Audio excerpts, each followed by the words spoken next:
Okay, so starting work on the neck area, I'm using my fingertips and actually pressing the sides of Sarah's neck out to the ridge just below the ear.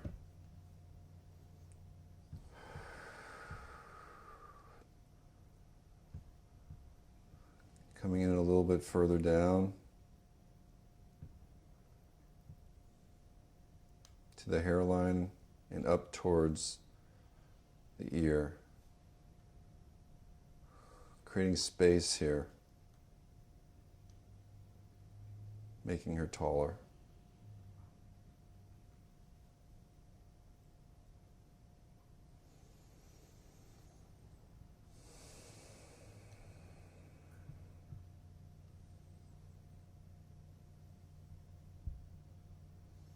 You can automatically see the relaxation that's starting to take place in Sarah's face as we're starting to get into the face area.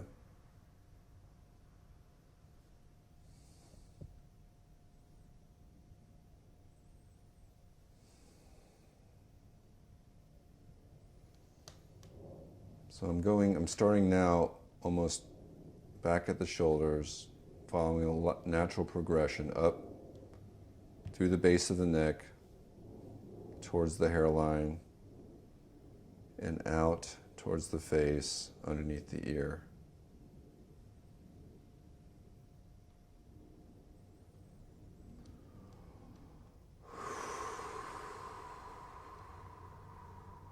Remember to breathe.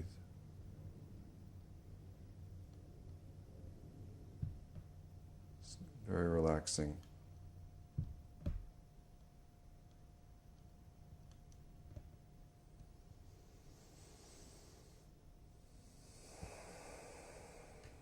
You can do this as long as you want. 5 or 10 minutes if you want to.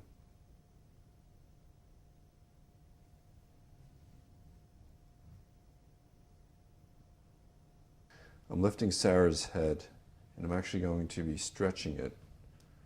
Putting my hand here just to remind her to let go. That I'm carrying her as a trust exercise here. And I'm actually just stretching the neck. Stretching it straight. Use your full weight to pull back. Gripping with my fingertips underneath the hairline.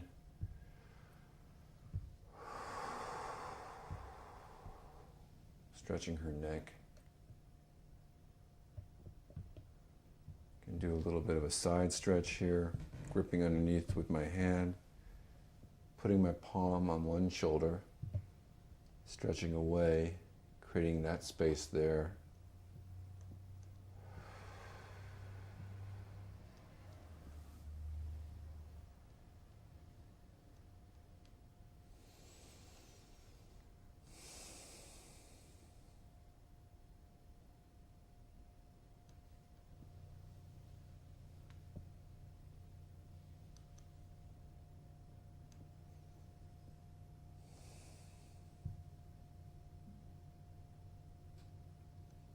It's very easy for the practitioner here because I'm just leaning on my own body, but it can be very intense for the recipient who feels an enormous stretch here.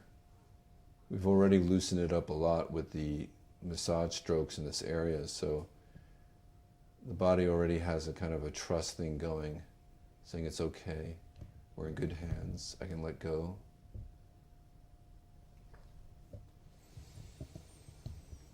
Make sure you finish this with a stretch right down the middle. Make sure we're balanced and even. You can actually look at the person's shoulders and see if one is hunching up more than the other, which is normal. Most people have one foot longer than the other, or one hand, one arm, one longer than the other. And we, tend to accentuate one side of our body more than the other side. So I'm cradling Sarah's head here with both of my hands. And I'm stroking underneath. I think my teacher used to call this sort of a sailor stroke, when they're pulling in the rope, pulling it in. So it's that kind of an action. And you're gripping with your fingers along the sides of the neck when you're doing that. Pulling, stretching the neck, stretching the neck. And I'm coming in to this occipital area, which is the bony area underneath your neck that connects to the middle bone at the base of your neck that goes all the way up to your hairline. So it's that center region that can be very sensitive, and a place that where we can alleviate certain headaches, migraines. And you can actually hold with your finger points those 2 points there. Like put 2 fingers on either side of that bone underneath, on either side of that bone there, at the base of your hairline. So the neck, Sarah's neck, her whole head is just resting on those 4 fingers. So I'm using all of Sarah's weight, the weight of her head, to rest on my fingers to relieve that tension that's there. At the same time as it's resting, I can move my fingers just ever so slightly to create a little bit of massage there.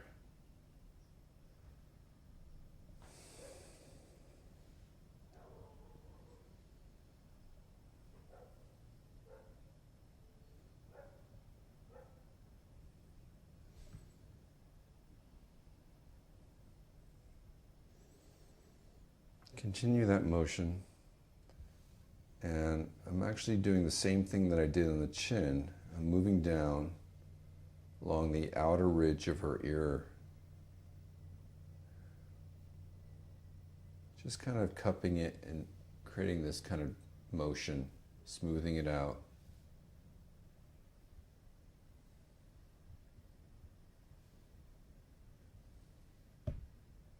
This can feel very relaxing. Very sensitive area. Nobody even thinks about this, but not to be neglected.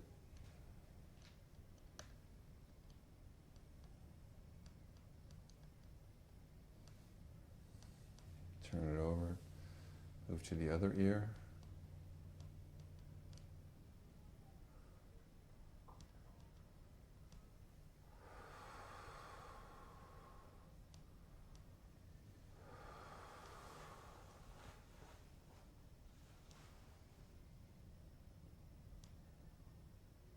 Now, while I'm cradling Sarah's head, there are points on the top part of her head which are very key for eliminating headache and mental stress. And they're right at the center, or actually closer to the front of the hairline, about 1/3 up from the front of the hairline, almost to the top of the head. So, holding Sarah's wrist here, I'm coming down, gripping, starting from the shoulder,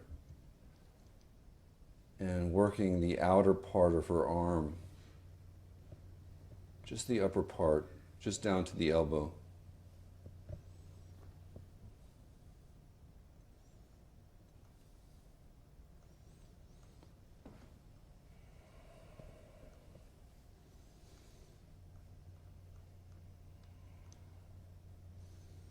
Also, feeling a little bit of residual tension here from the underneath the shoulder blade.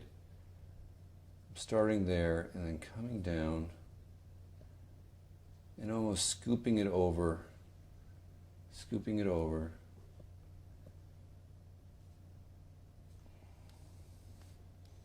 creating a flow. Excuse me.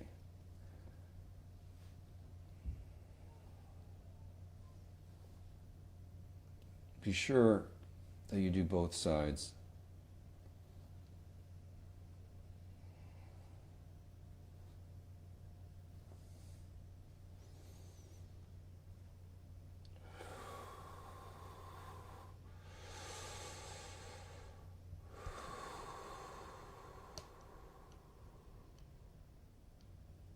This also works on the tricep area.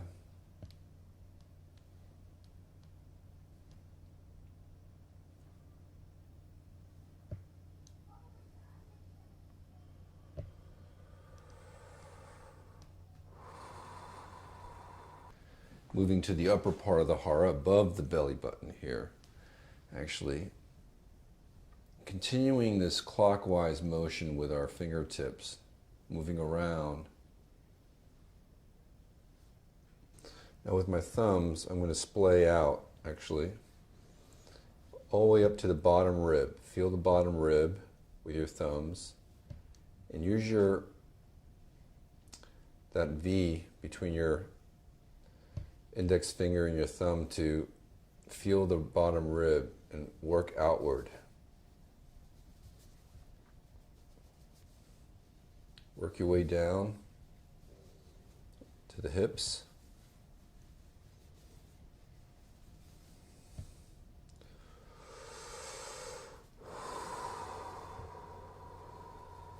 This is a place where you can really get in touch with the person's breath. But she's not laughing.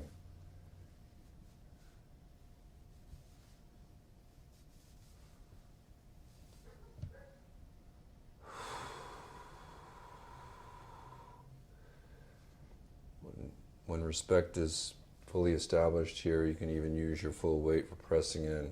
She knows that nothing bad is going to come to her.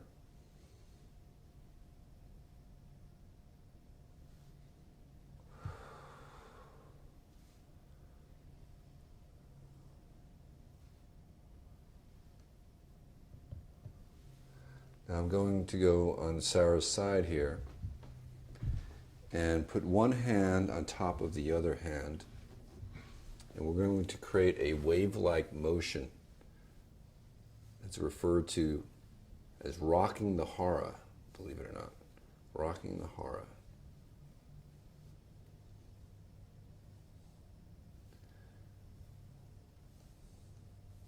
Does it feel okay? I can really feel her belly loosen up, actually, since I started this. It's gotten softer, which is good. We're so conscious in Western culture of having a strong abdominal area, but we should be soft down here. We can be strong in our musculature, but be loose in the diaphragm. You know, they always tell opera singers and anyone working on stage, they have to be relaxed in the diaphragm. Because if you're relaxed down there, you have full breath and you'll have a rich, deep voice without working very hard. And when you're relaxed in the diaphragm, it's pretty sure that you're relaxed all over. So now we're going to work on the gallbladder meridian. The gallbladder is known for help in decision making for people in high pressure jobs, any kind of mental stress. So I'm going to cross over, have Sarah cross over her legs. Yeah, just let it go there, as far as it can go, and still be relaxed. Okay, so that's about it. So I'm actually working from the side of her hips, buttocks area,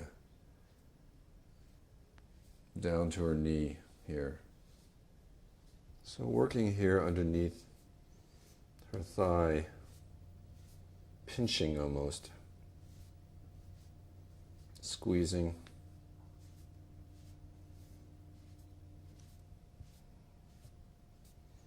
This is also a place that I find that using the knuckle is quite effective. It's a little harder, a little bonier. I can actually use my knuckles or even my fist. It's a pretty dense area overall. It can take a little bit more pressure.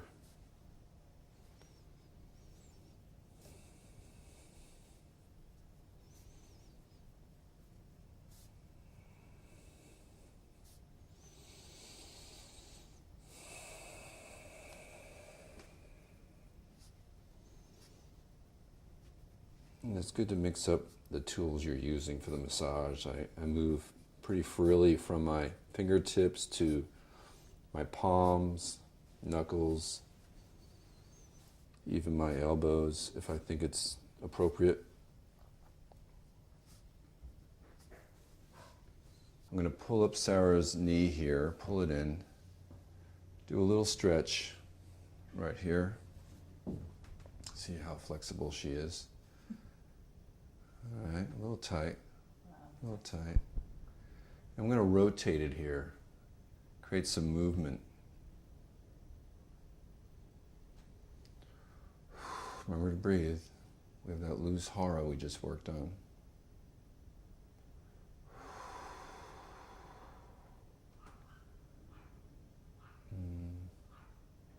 Tell me if it's too much. Right there, that's about it, huh? You had any back issues before? No, that's it, right. Thanks for reminding me. Okay. So from here, I'm going to rest Sarah's knee on my knee. And I'm going to massage the inside of her leg here. This is the liver meridian, going from the top of the leg to the knee, using my palm.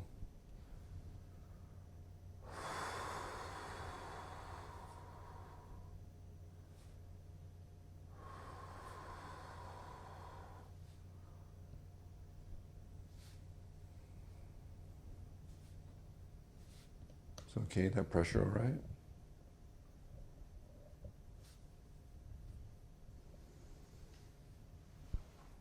So you can keep working this area. I went from my palms now to my fingertips. And now I'm actually going to use the soft part of my forearm here by working my way down.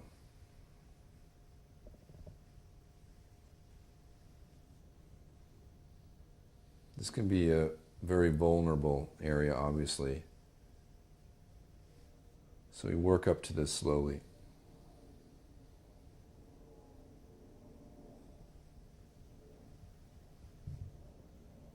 With Sarah's leg now resting on my leg, I'm actually using my thumb and working the lower part of her calf, the side calf here, from the ankle to the knee. Make sure you support your partner with your hand.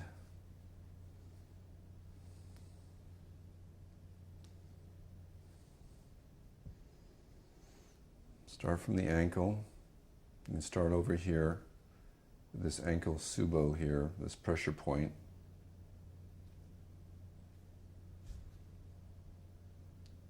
Move into the fingers if you want.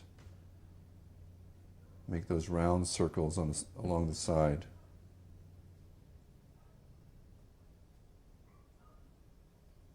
And then bypass the knee and go on the inner thigh right here. Just some slight pressure, stretching the muscle, creating circulation.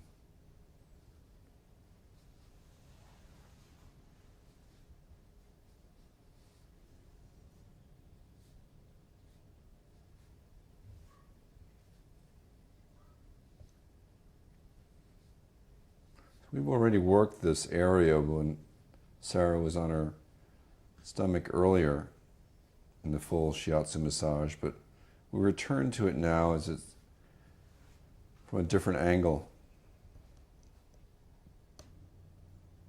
It's a different meridian.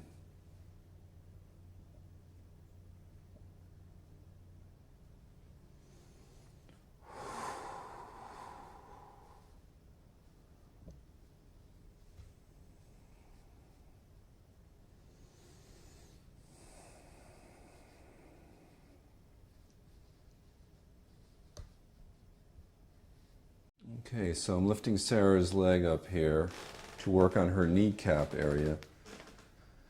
And I can actually use my leg as a sort of support, placing it right over her foot here. So the knee is a very sensitive area, obviously. Is prone to injuries later in life. Be very, very careful, but there are these incredible pressure points all around the kneecap area that we can massage and create some space there. We're so careful about the knees, but we should pay it some attention as well. And it really appreciates the attention.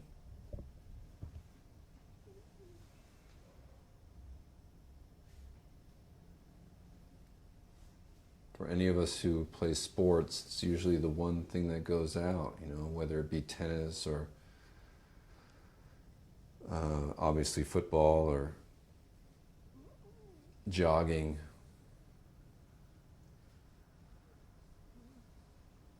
It can just take so much pressure.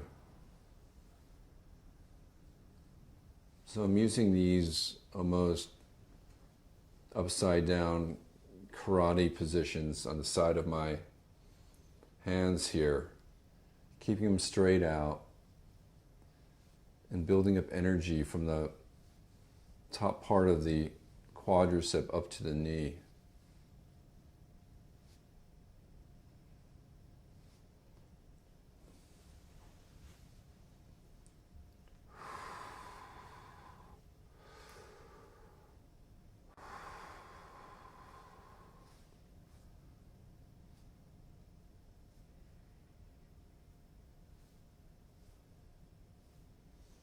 And with all of these parts of the body, please remember when you're doing this at home that you have to work both legs and both knees.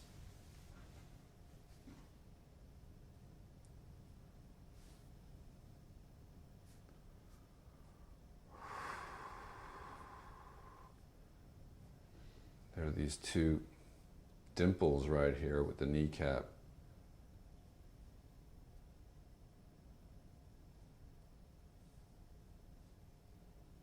Good to massage those little crevices. It's just a way of relaxing that joint.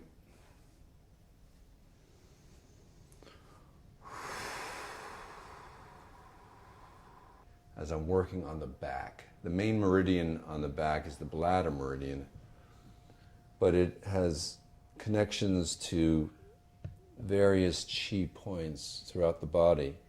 So as you see, I'm crossing the arms here, and I'm having my fingers point away from Sarah.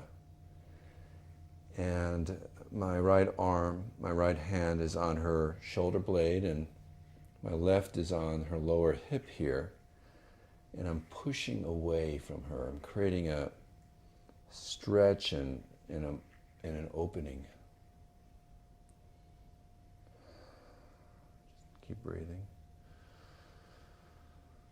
You can let go of the tension and resume it. Slightly move your palms an inch or two in either direction. It's also a healing, intuitive art here. I'm sensing where she needs me to go.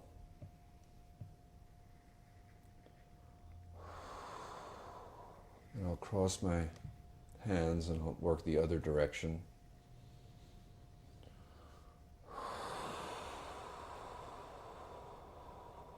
My deep breathing there is also a reminder to Sarah that I want her to do the same.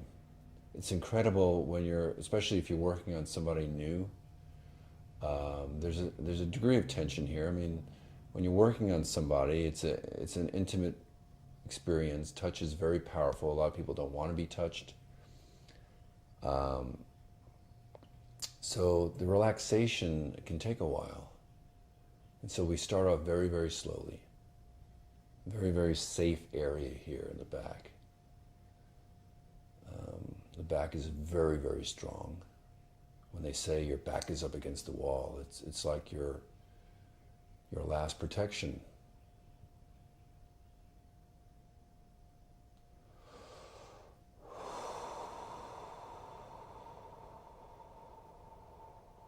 So we're just introducing the body to another body working on it.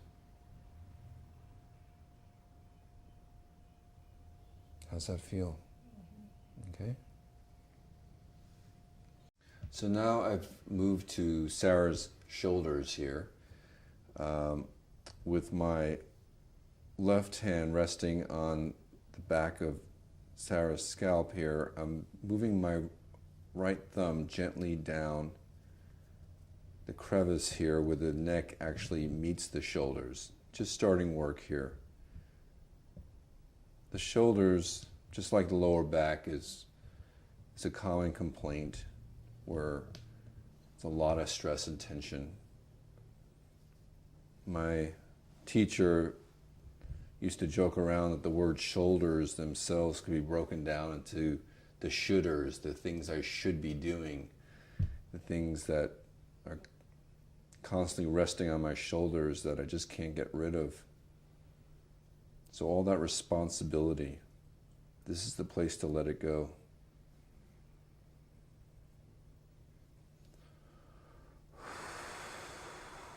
If you find a place, just let your thumb just rest there. How does it feel? Okay. This is often the time when clients will just zone out and be in another place because what is being released can be so intense here.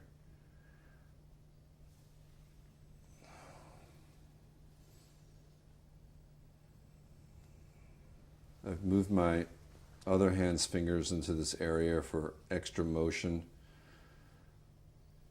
Sometimes you have to create a little bit more tension to get rid of the tension here. It's almost as if my fingers are taking on what is being let go, even though that's not what I want. It's not actually happening, but it's assuring that it's okay, there's another pair of hands here and you don't have to carry this any longer.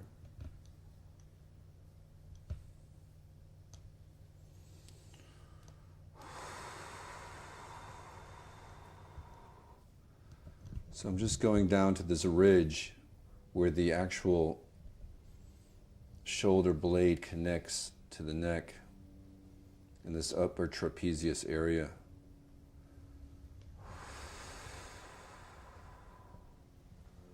And I'm using my palm and my hand to squeeze along the calf and the upper quadricep area, feeling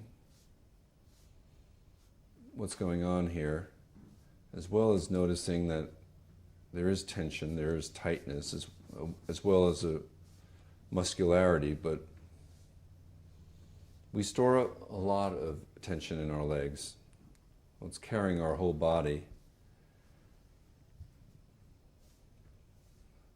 And there's a psychological thing as well, symbolic in our legs as far as us wanting to move forward, or we're going backwards, or overall being grounded. It's what connects us to our feet. There's a lot of trust issues here with the legs.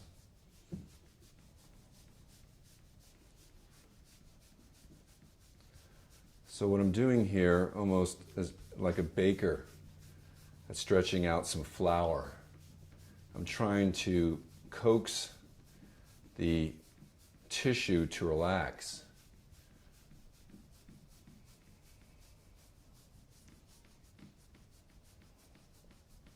Kneading the skin and tissue here. Sometimes these legs can be very, very sensitive, especially runners. People do a lot of athletics.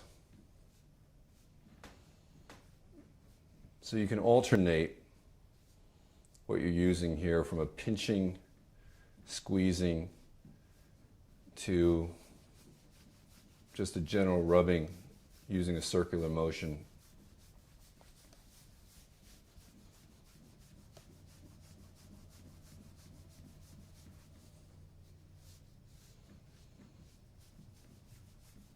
Okay, so we've ended our session. How I like to end the session, I'm going to ask Sarah to go on her back. Yeah. You can have the pillow. And I like to place my hand on the hara here.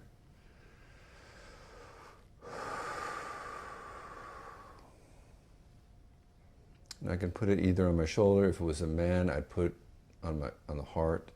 If it's a woman, I'm being respectful.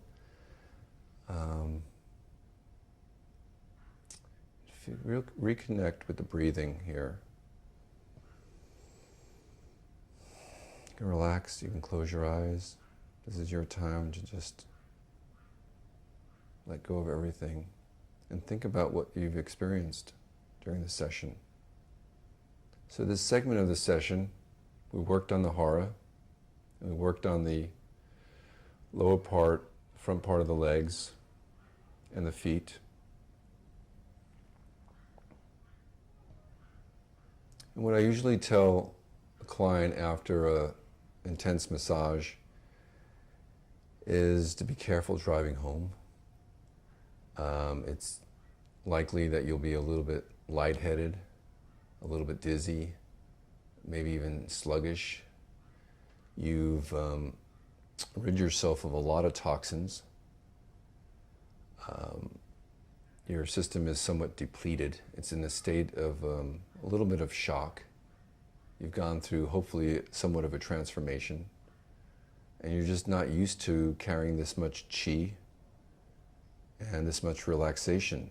Your body's going to feel different, so be good to yourself. And maybe go home and take a hot bath. Don't do too much. Drink lots of water. Eat fresh vegetables and fruit. And if things come up during the course of the next couple of days, whether it be anger or just a different feeling, respect that and know that it's natural. And I hope you enjoy your massage and your massage practice. Thank you.